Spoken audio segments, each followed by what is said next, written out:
What do you think of when I say the word Kashmir? Do you think of beautiful lakes, lovely gardens, fountains, and Jannat?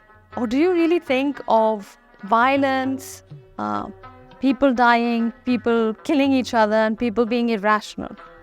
Depending on what media you're watching and who you're talking to, you could have a lot of ideas in your head about Kashmir that are not necessarily true. Let me come to the first myth, which is that Jammu and Kashmir is very poor, struggling state, and the population is very poor and has high levels of hunger. Actually, the government's own poverty figures show that Jammu and Kashmir has one of the lowest poverty rates in India and a significantly low rural poverty rate. This has been because of the land reforms, which brings us to the second myth, that Jammu and Kashmir is very badly governed, has always been very badly governed, and the elite politicians have actually taken all the fruits of development for themselves and given nothing to the people. From the 1950s, Jammu and Kashmir's government, then headed by Sheikh Abdullah, implemented massive land reforms that gave agricultural land to the tillers. And this had significant impact on reduction of poverty and increase of income. Jammu and Kashmir remains the only state in India to have given land to the tillers without compensating the landlords.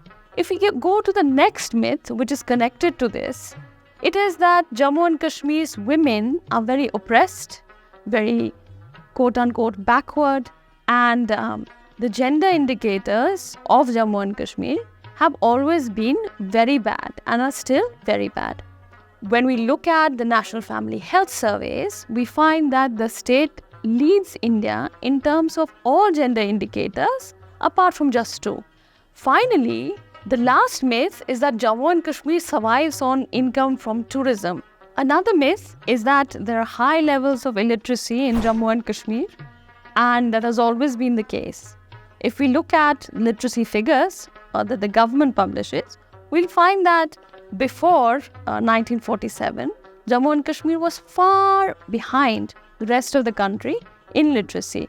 And as we go forward, the literacy is increasing at a faster rate than for the rest of the country. Now, how have all these achievements been made possible?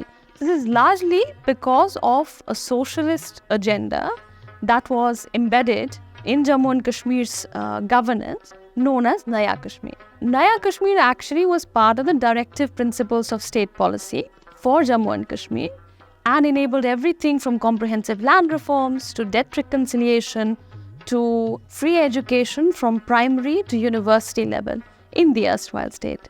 So, to bust these myths and confront them with realities, we will be having a series of conversations going forward. Join me in this series to see Jammu and Kashmir with new eyes.